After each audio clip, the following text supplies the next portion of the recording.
All right, Alana. Well, it's great to have you on. By the way, I love talking about music. I love talking to new artists. Again, thanks for joining. By the way, congratulations on getting over 100,000 streams on your debut single, Density. Pretty Thanks amazing. so much, Dean. Thank you. And thank you for having me here. So let me ask you this, Alana. When did you first started this? When did you start to sing? To sing? Hmm. Okay, so funny enough, this all started all because I ended up joining like this little competition. Because, okay, it goes back to around, I'd say maybe around 2020 or 2021. And I joined this organization called Barbizon because it started with me not being able to smile or even look at cameras because I was very camera shy. I was socially awkward. So my parents put me into this like modeling and acting school. And apparently at the time there was a competition going around and like all these people were like, okay, just go sign up, just do it. And at this time I was like, do I have to? Do I really have to do this? And they were like, yeah, just do it. So I go to this competition. It's in Orlando, Florida. And that's how I was like, there's multiple different competitions. One of them was singing and music related. And for me, singing was sort of a hobby back then. But I was like, you know what? I'm going to enter this competition for singing. And I did. And that's how I actually got noticed by some talent scouts. So when you went to this conference, was it just did you just go for singing? Did you go for acting or modeling? Yeah, well, like some of these competitions were like mandatory. Like I think one of them was just like an advertisement one where you have to like go on a stage, you got to like act out an advertisement. Another one was like cold read.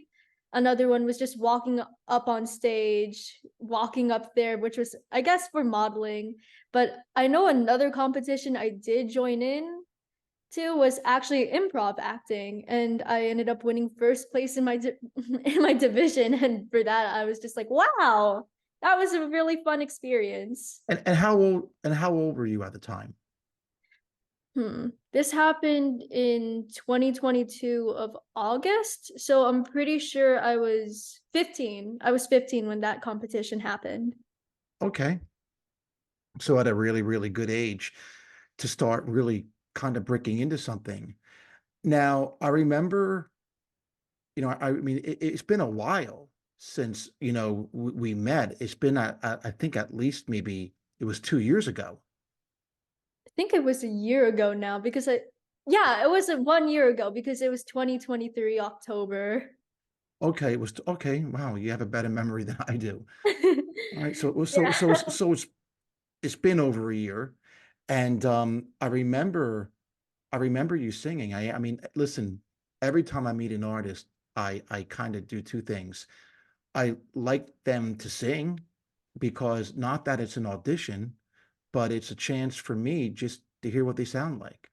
A lot of people who I meet think that they're auditioning, and as you know already, do you really audition in the music business? It's Do like a you? kind of. It's a kind of. I feel like it's a kind of. A kind of. Is this a Okay. trick question?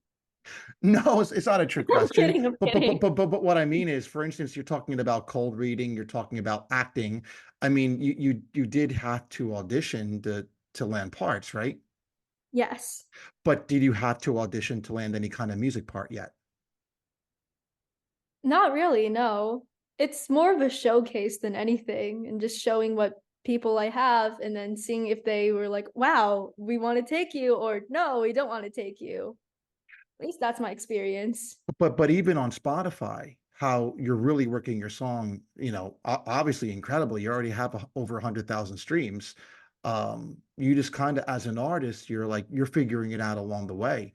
Mm. But when I met you, obviously you had a really cool voice, and you had like you have a great personality. Like you're talkative, you're engageful, and I mean I just kind of like talkative people.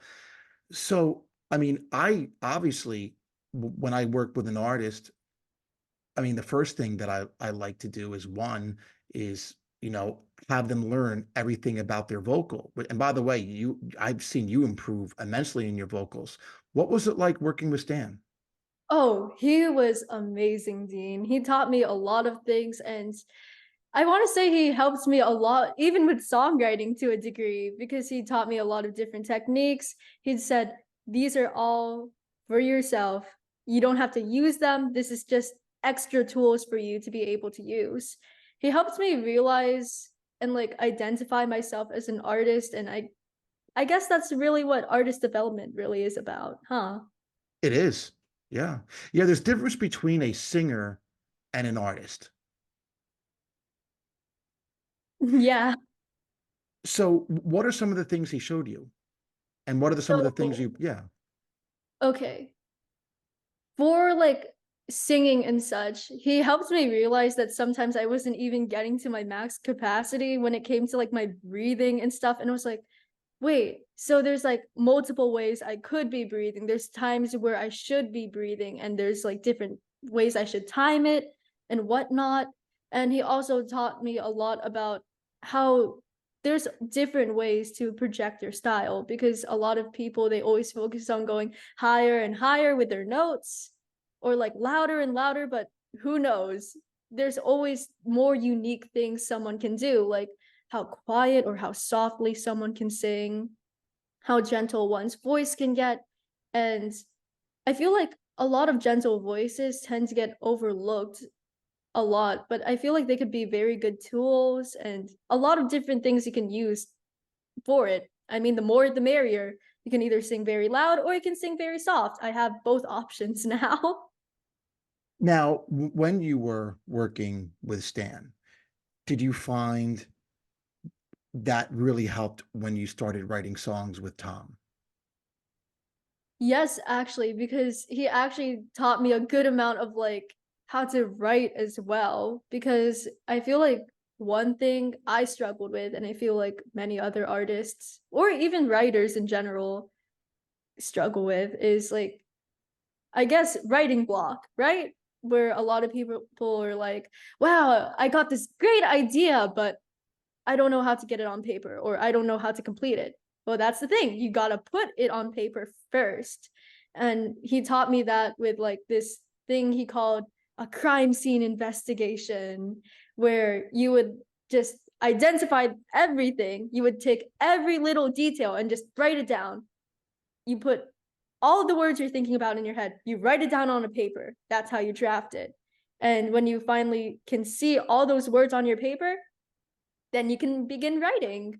And that helped me a lot with my writer's block. And that actually helped me write so many songs. Because the funny thing is, that very first song I sang to you when we first met, that was a song I think I wrote in my freshman year of high school. So I was probably 14 when I wrote that, maybe even 13. I don't know. I can't remember. But the songs I recorded in Nashville, all of those were new, like completely new. Like in the span of like October 2023 all the way to like June or July 2024, or nope. Wait. Huh, years are really confusing, aren't they? But okay, yes. I met you actually in 2022. My bad. I found that out. Oops. Okay. So in that span from like October all the way to July, I actually wrote like 3 new songs in that span, and it was because of his help. Wow. So basically, after working with Stan, he actually discipled you where you actually learned the craft of songwriting. Yeah, it was really helpful. Now, what was it like working with Tom Michael in Nashville? Oh my God. He is the most chill guy I ever talked to. Like, I love how easygoing he is, because most of the times with the songwriting, I'll say this: Stan helped me to a degree to make my creativity flow. Did he actually write anything for me? No, I actually wrote all those songs all by myself. Same goes for Tom. He was more or less like, yeah, that sounds cool. Yeah, that sounds great. And then by the time Nashville came, oh, I was so impressed. He had like so many things down. He had all the backing tracks. He was so relaxed too, because I had never recorded any songs before. And in fact, I will say this proudly, I'm not really a big singer, at least from the start, because my music journey, it did not start with me singing. I actually was a pianist.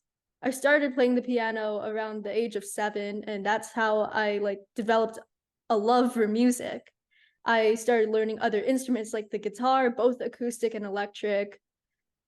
I even started teaching myself like other random instruments, which I may not be as good at, like piano and guitar, but I know like a lot of different ones as well. But then singing came into my life, and it was like, huh, you know what? I'll try it out. And when I had to record in Nashville, I'll say I was really nervous for the most part because I was like, oh my God, I never really sang in such a professional place before. But Tom, he was so easygoing, and I'm really grateful for that because he really soothed my nerves. I guess there was really nothing to worry about at all because I had a lot of fun there. Now, you mentioned that you wrote a lot of the songs. Stan helped you with the creative aspect of it. He didn't write the songs for you. Did Tom help you complete those songs that you wrote? Did he add anything to it? Nope. Like he Wow. added maybe like a little bit of thoughts and stuff, and he was just like, oh yeah, he would put input like, oh yeah, that sounds good, that sounds cool. But for the most part, all the songs that I have recorded, all of those I have wrote myself. That's pretty amazing. You're a natural born songwriter. You know, again, there's many artists that I have worked with over the course of my career where some are natural born songwriters like you. And by the way, and let me ask you this. Do you think songwriting is it something that you learned, or is it something that you were just born with? Or did you learn it?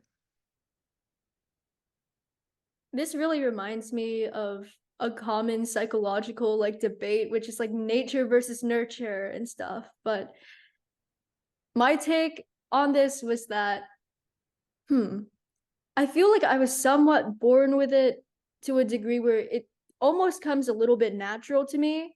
But at the same time, I can say that it was definitely influenced and definitely inspired by others. Like I see some people on like America's Got Talent, and I'm like, wow, they wrote those themselves. I want to be like that one day. And that's how it started. I feel like, yes, someone can be born with it. Are they going to be good at it instantly? Definitely not. They need experience and they need to like grow and mature for it. And collaborate. Definitely, definitely. And for that, I'll say that there's definitely ways you can improve, but I do feel like songwriting, anyone can do it. Will you be good at it instantly? Nope. But it definitely takes time. And if you love music enough, you definitely can. Now, what did you do to improve your songwriting? Definitely stands advice with like CSI or crime scene investigations, where I'll just jot every single word on a paper, even if it doesn't seem like it's going to be helpful to me. Like, even if it's like a little brain fart or something, I'll just still write it down. And at the end of the day, that's how I write music. Now, when you were writing your songs, Tom, and by the way, again, a lot of artists, that I work with, some of them, again, they need help with melody. They need, help. I mean, right, songwriting is like solving a puzzle, right? Hmm. And sometimes songs can come together quickly, and sometimes songs can take a minute. I mean, sometimes again, it could take a couple of weeks or months. I mean, I've even heard stories where some of the songs you hear, it took like a year to write. I mean, that's not every song, but it can happen. But when you were writing songs, working with Stan and Tom, did you have a definitive sound in your mind, what you want these songs to sound like as far as genre? Ooh, okay. I like to keep it kind of broad because this is the thing. I would say that I listen to music a good amount, but at the same time, I just haven't been listening to music nearly as much as I used to when I was younger. But Because you're busier. yeah, I mean, I'm a junior in high school now, and it's like, ooh, wow. SATs, exams, making sure I can apply to good colleges, making sure my grades are up there, you know? But I feel like the main genres I wanted to go into were indie, alternative, and it's like in alternative pop. Those are like my main and favorite ones. Now, you wrote several songs. Did you have a particular favorite one, or were they all your favorites? I'll say they're all my favorites, honestly, because I'm like, oh my God, they're like my babies, you know? Like I gotta be proud of them. So when before you went into the studio and recorded in Nashville, did you have a creative discussion with Tom of what you wanted the songs to sound like? Yes. Well, where I'll say like there are definitely songs that influenced all of the other ones I've made. Cause like it's really funny because all three songs that I recorded are like so different from each other in my mind and in at least how I want them to sound. Where like, good example, Density, which is the most recent one that I just dropped. Which is a great song, by the way. Great song. God, I'm so happy you think that because I was so nervous before releasing it. I was like, oh my God, are people going to like it? Oh my God, this is my first debut. Oh my God, what am I going to do? I hope they like it. Okay, let's stop right there because I want to ask you a question right there because you're Okay. like, I hope they like it. Did it really bother you if people liked your music or not? Would it bother you, or is it more important that you're proud of what you're doing?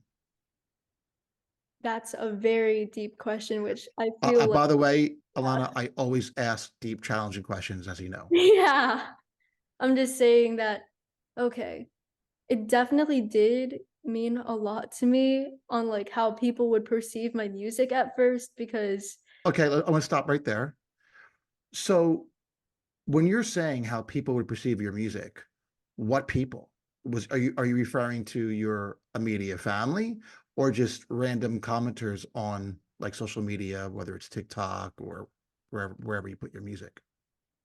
I'd actually say both and genuinely all of them because here's the thing random strangers critiquing it, I'm grateful for that. And if it's like negative, hey, at least I don't know them well. But for my parents and family and friends, I see them on a daily basis. So like if they're like, your song sucks, or like, oh, I really love it, I'm going to be around that kind of energy almost every single day. So it's going to be hard for me to avoid. So both of them, I'd say it's criticism. Criticism is criticism. And I'm willing to take almost any input from anyone at this point.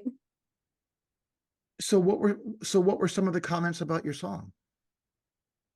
Overwhelmingly positive so far. And for that, I'm extremely grateful because I was like, oh my God, am I going to get like a little bit of like at least some hate comments about this, or some people not going to like this? But I was really surprised when people I didn't even know that well at my own school were like, wow, I really loved your song. Wow. Keep me posted on when you decide to drop any future ones because you sound great. This sounds really professional. And I'm really grateful for that because it surprised me a lot. I guess I overthink a lot about everything I do. So when a lot of people were giving me positive feedback, I was extremely happy.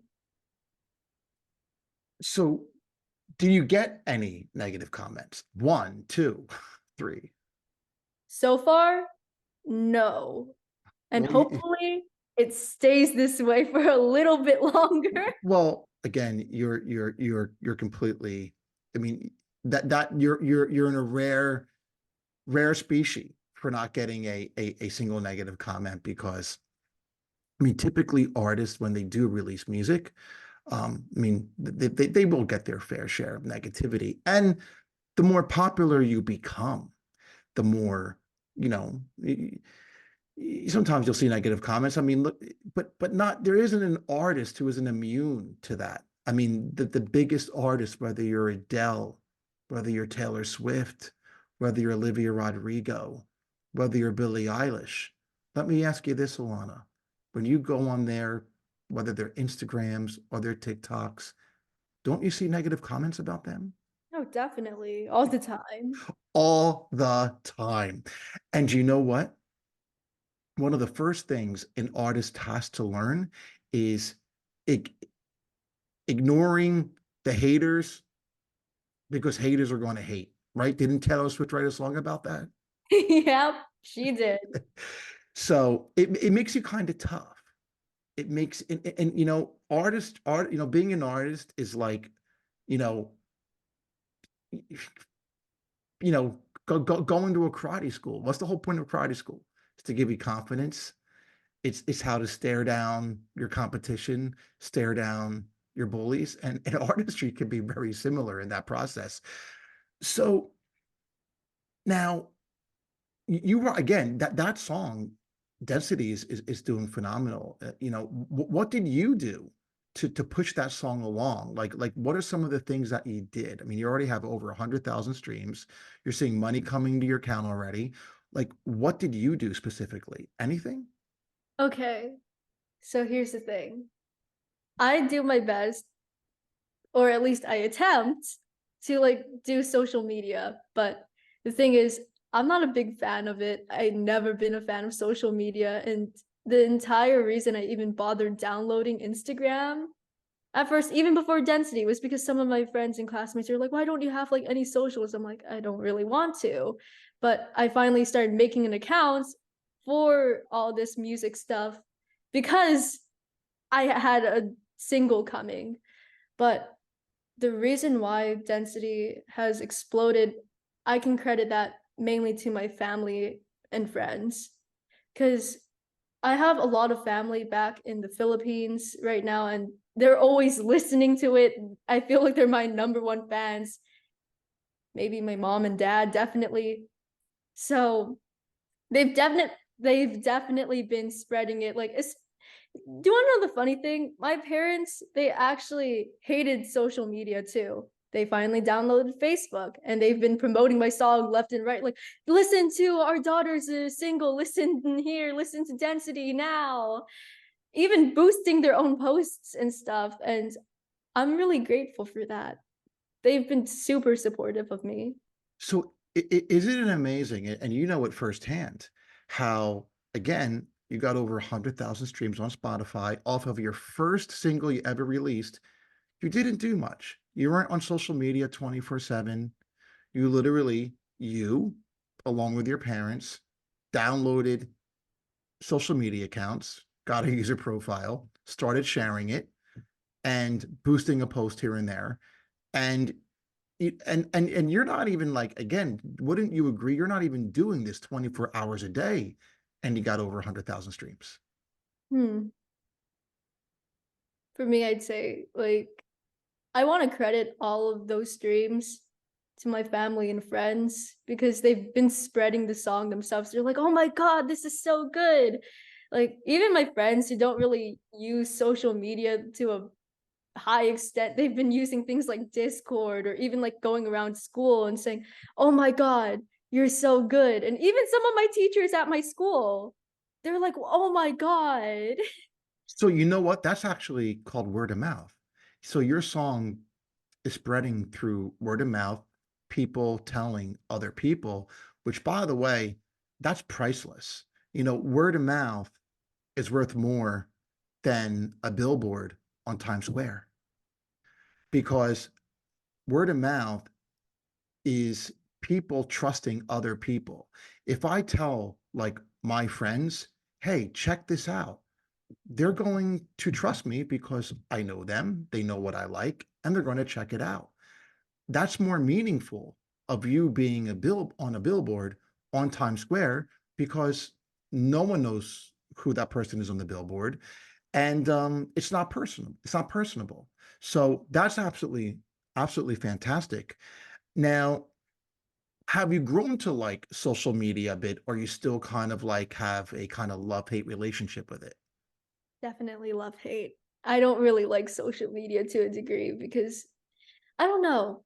I just never liked it as a person, or like even when I was younger, I never really liked indulging in it that much. But it's sort of my job as like a musician. Like if I really want to market myself, I gotta use it.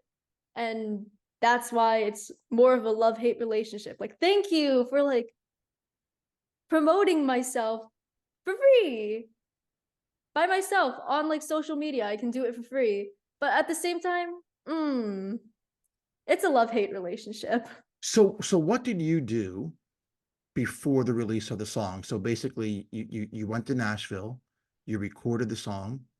Tom sent you the song a couple of months later. You were involved in that process. By the way, when Tom sent you that song, did you make any changes to that song where you're like, do this, do that? Yes, actually, like, okay.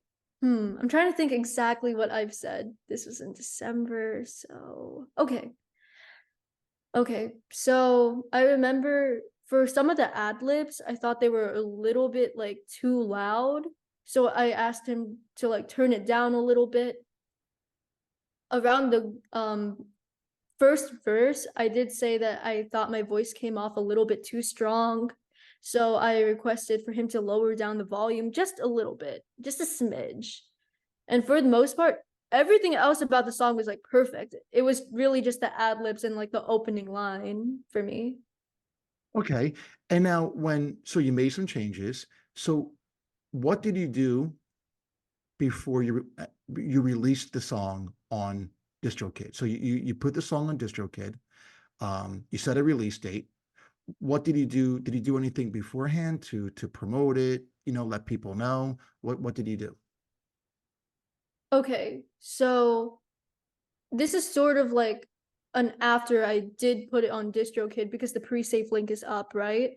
Mhm. And on my social media, I would actually post a lot about it, like go pre-save density now. Please pre-save a density. And a lot of my friends, I would tell them about it.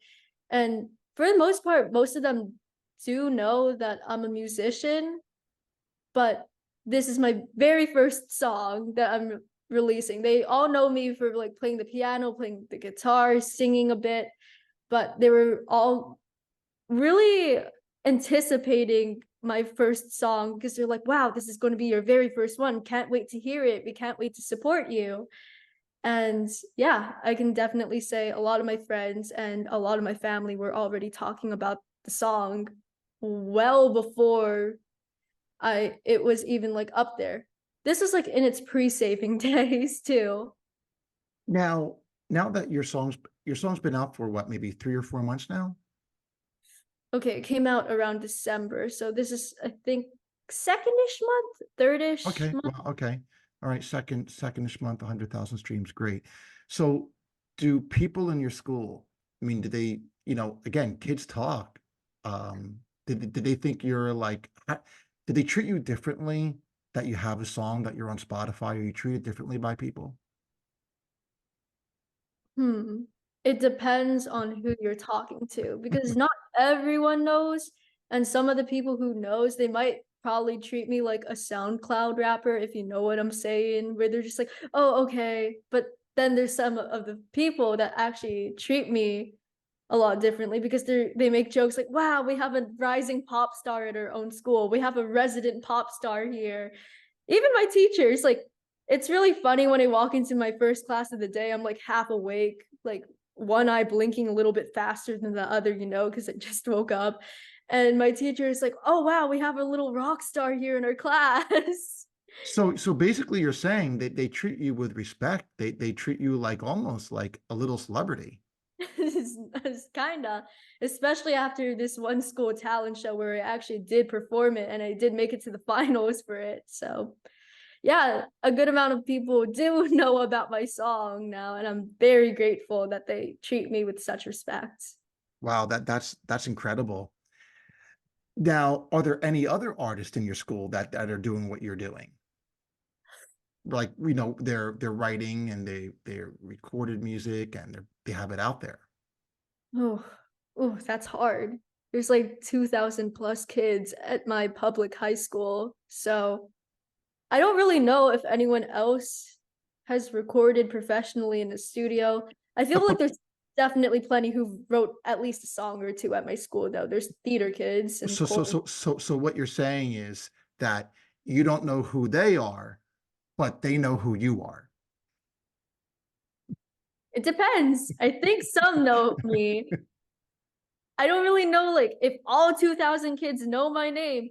Definitely not, but I will say that there's a good handful that know who I am. Yeah, well, not everyone's listen. There are very, very sizable artists out there today where a lot of people don't know who they are, but they're sizable artists. I mean, I think the only artist that everyone knows who they are is someone like Taylor Swift. I mean, Yeah. don't you follow artists? Don't you listen to artists where you know that you love that a lot of people don't know who they are? Trying to think about some. Oh yes. Yeah, definitely. Yeah, tell me some of your artists you listen to who you like, who you listen to, who you're a Okay. fan of, and you're like, but I know a lot of people don't know who they are. Okay, I feel like some of these are still kind of mainstream because I left behind my 2020, 2021 alternative phase. But so far, the ones I've been the most addicted to as of recently, Olivia Rodrigo. I love that. Everyone knows everyone I knows who she is. love her. I'm trying to think exactly about who are some of the people I have loved. I'd say Obscure artist. That again, obscure artist.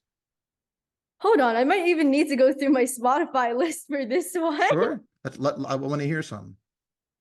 Okay. Beach Bunny. I love Beach Bunny a lot. Hmm. I love Cafune. I Never feel heard.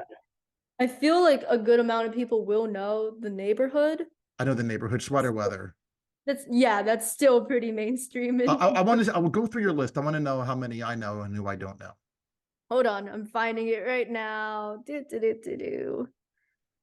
Okay, Girl in Red, No girl in red. Crying City, Don't know.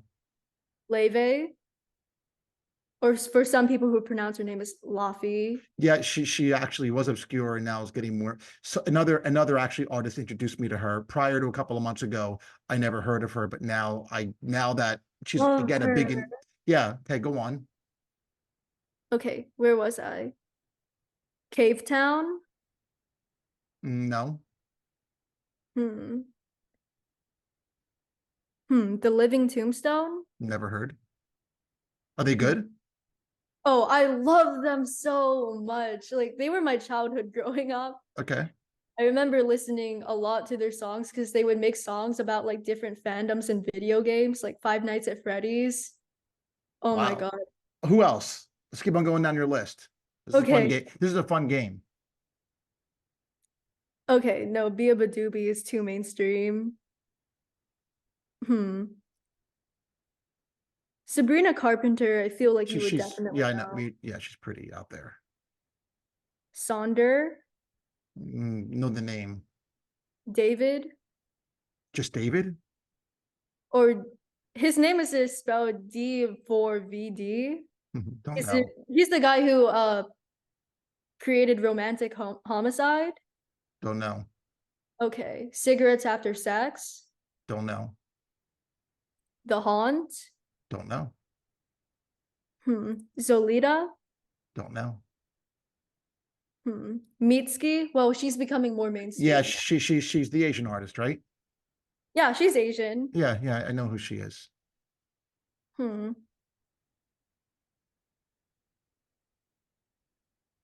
Oh, I found a new artist very recently, but her name is Luna Day, and she Mm, created a song called "Say It Back." how is it?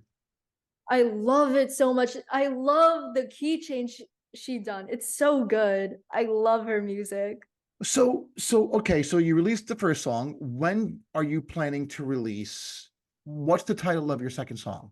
Moonstruck. When are you planning to release it? I was actually planning on releasing it this month, but I'm still waiting a little bit on Tom so we can finish some revisions.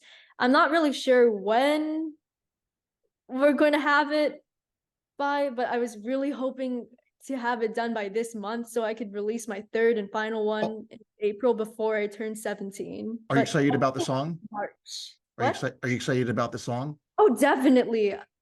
Of course, I'm excited for Moonstruck. It's like, again, I feel like all my songs are like my babies to a degree. So, of course, I'm excited. Who would you like to? Who would you now? Okay, so you're going. So when do you start? Oh, you're a junior in high school. Mhm. So how how so you go, let's say you go to college in what, year and a half, right? Mm. How do you plan to balance your love of music and college? Okay. So here's the thing. I'm kind of going at it as it goes and sort of letting it flow and trying to be as natural as possible about this because even when I was younger, this is the funny thing. I would always have arguments with my mom and dad growing up because I loved music a lot. I was a pianist. I wanted to make music, but my parents, here comes the Filipino stereotype. Both of my parents are nurses. And what do Filipinos want their children to also become? Something in the medical field. And I remember when I was like, Mom, Dad, I want to be a musician. They looked at me like I had a third eye or something. And they were like, you need something that has like a recession proof job, something with good insurance. A musician, that would not work. But after the competition and after a lot of people said, like, oh, you have potential, my parents threw me right at it. And that was already when I sort of accepted, yeah, I'm going into the medical route.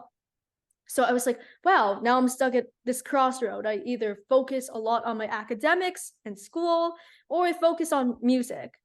What am I going to do? So I do my best to almost keep this balance between both of them. And I would like to say I'm kind of doing a good job because I made it to like, I made it to straight A's. I have straight A's on my grades. My main goal is to just keep my grades up while still working on music in my free time. So basically what you're saying is you're going to do both. You're going to go to college, Yeah. you're going to get your straight A's, and you're going to do music. Yep. And by the way, many people do that. By the way, a lot of people, I mean, when you went to Nashville to record, I mean, you're familiar with those big musicals.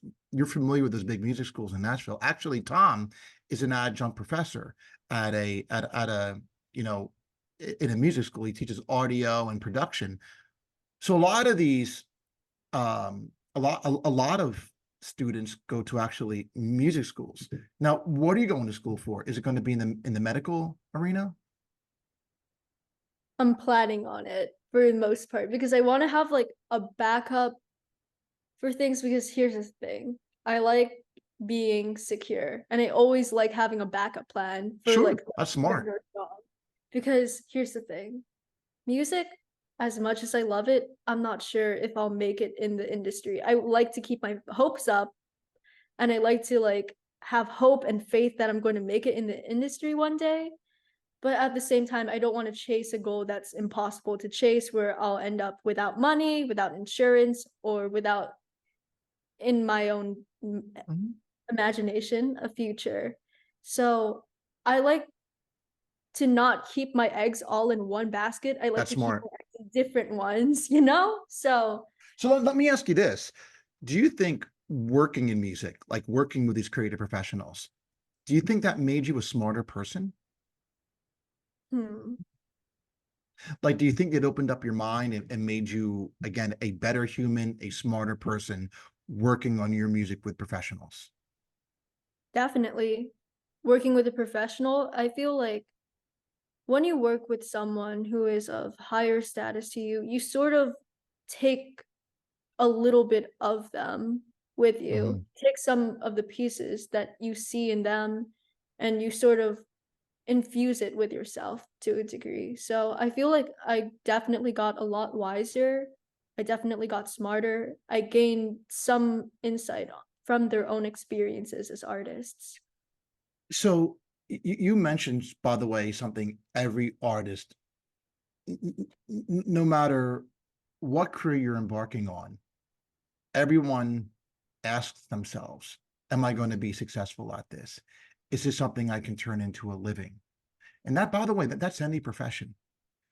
Now, as an artist, did you do this because you, one, you wanted to make a career out of it, out of music, or did you do music because you loved it?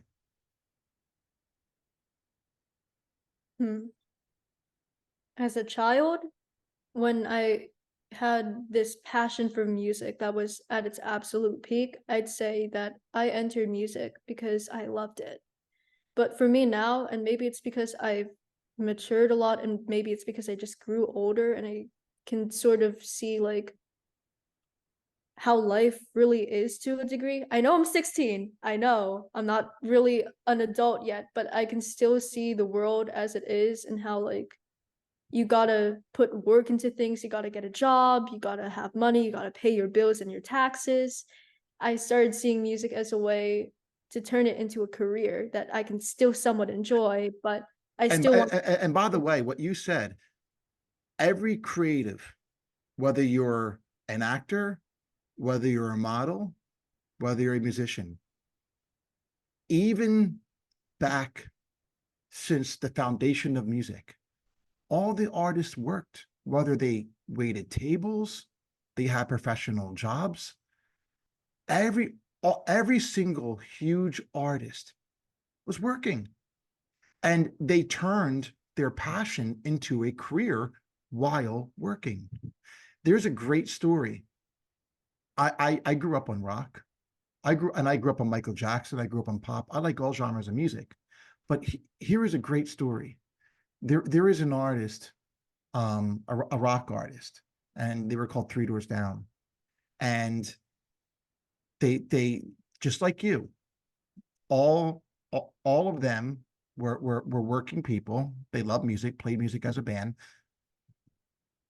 They ended up getting signed. I know you want to get signed one day, but you know now, but you already know now you can get 100,000 streams without having a record deal. You're already seeing money come in without a record deal. Back then, it was a lot harder to make money as an artist without having a record label. But anyway, they ended up getting signed. And this guy is actually has a great job at the airport. He's actually an airport mechanic. And his song is number one on the radio. And he's still working. And his song is number one on the radio. And one of the label employees basically said to him, I think you should quit your job now. So my point is, I'm just giving you a story, a working professional having a number one song on the radio. Now, so what you're doing is perfectly normal. Okay, I need to plan for a career while I'll do music. I think I think a generation got confused with that because they think that just because they put themselves on social media, that they didn't have to make money. Like, you know, hey, I put myself on social media and $1 million is going to come in tomorrow. Like that's where some of this generation got confused about, right? No, But I don't know why that ever happened. But you look at the regular musicians out there, they're like, no, you know, and a lot of artists take jobs a lot of times in what they're doing. But now let me ask you this: do you believe you have the talent to make it into a career? Like, do you believe you have a talent where you know what? I'm I know one day somehow people are going to embrace my music and I'm going to turn this into a living. Do you believe that? I definitely believe that I do have a talent or a gift for music, and I would love to share the gift of music. Like, even today, I was actually volunteering at a hospital and I was actually playing the piano in the front lobby, and a lot of people would walk up to me, give me compliments. God bless, a lot of like, you, whatever you have, and this piano playing, this is a gift. Your music is a gift. Never stop playing. And I like to believe that hopefully one day I'll make it in the music industry. Am I really sure that it's going to happen? No, because I can't tell the future, but I can say that I'm definitely going to try to make those dreams a reality. And guess what, Alanna? That's all you need to do. You know, there is a great book that I read, and it's geared towards creators. I mean, it's geared towards whether you're creating music, whether you're creating a product, whether you're creating anything. And you know, one of the key fundamental principles is just show up. Like you can't control the outcome. I can't control the outcome. All we can do is show up every day, do the best we can. Do not worry about the outcome because outcome interferes with the creative process. If you were worried about the outcome of music, would you be able to write those same songs you're writing now? Definitely not if I'm too worried about what's going to happen in the future. Exactly. So spending time worrying about the outcome interferes with creativity and is something we can't control. Every single artist, whether it's Taylor Swift, Adele, Olivia Rodrigo, went into this because they loved it, not to get a return on their investment. I never met an artist that said, well, why get into music? Oh, because I want to get a return on my investment. And that doesn't exist. They do it because you love it. You do it. It started out as a hobby for you. And now you're doing it really on a professional level. Like I told you, getting 100,000 streams on Spotify is a big feat. That's amazing. And it's growing day by day. So I believe you have a future ahead of you. And a lot of that's determined on, obviously, you, right? I mean, even the people that you worked with, like the inner circle that you worked with, the great team, you know this, Alanna. Like, can we make you into a star? Can we do that? Nope, I feel like most of this is going to be on my own actions, and I feel like I definitely will have support along the way, but I feel like it's going to be mainly me, and it's up to me for myself to carve my own future out of this. And let me ask you this: have we been supportive? Oh, definitely. I mean, the 100K definitely shows that. Okay. I'm Okay. happy. Yeah. Yeah. I love working with artists and creators, and one of my goal is to be supportive of them, and however I can do to kind of help them continue on their journey. Um, so last question: who, if it was anyone who you would like to tour with, who would you like to tour with? Open up for. Oh my God, that's such a hard decision. Okay. Either Melanie Martinez or Olivia Rodrigo. I love both of them. Maybe like it just depends. Like if anyone wanted me to open for them, I'll be like, wow, of course, I'll take it. I'll take it. I'll take it. Because that's an opportunity and I'll take any opportunity I can get at this point. Now, you know what? Let's see. Here's what you should do. You should literally write that down and put it on your wall. And you should see, I will open up for Melanie Martinez or Olivia Rodrigo. You should literally write it down on a notepad because I can't tell you how many artists I've talked to over the course of years. They said that what they wanted, and when they wrote it down, like they couldn't believe it, like it actually happened. So I know it's crazy. So write that down. Also, start tagging those artists. That There you go. There you go. Write it down. And another thing, start tagging them. Do you know how many times an art, like one of those bigger artists, will actually, I can't tell you. A lot of these artists, like who they become friends with and or they open up for the road, a lot of these are the people that they meet. Like they'll be like, oh yeah, like some artist tagged me and like I checked out their music and I loved it and I contacted them and I'm like, hey, let's play some shows together. That happens all the time. God, I hope I don't do them wrong. God, I hope I don't Yeah. do them Well, oh, wrong, yeah, yeah. basically. Do you know like Kid Leroy? Mm. You know who Kid Leroy is? He was just a kid that started like tagging in Justin Bieber and everything. And Justin Bieber's like, hey, this kid sounds pretty good. And then messaged him. So, you're good enough. I mean, listen, if I was Olivia Rodrigo and I heard your song, I'm like, wow, this is a great song. This is a cool girl. Let's do some shows. I'd be honored. I'd be so honored. Yeah. Well, you're going to do something, Alanna. So, um, well, listen, it was great. You know, I loved having you here. Um, you know, and again, why I felt this conversation was special is I don't do this a lot, meaning that, you know, I don't talk to new artists a lot like this. I think you're really the only one. You know, I usually talk to creative professionals, something, but you know, I'm really inspired by your song and kind of how we worked with each other. And I kind of just wanted to have this conversation. And thanks for popping on. And you know, I can't wait to hear your next single. Thank you. Thank you, Dean. So, last question. What are you doing this weekend? That's such a good question. Probably sleeping in. I'm so tired.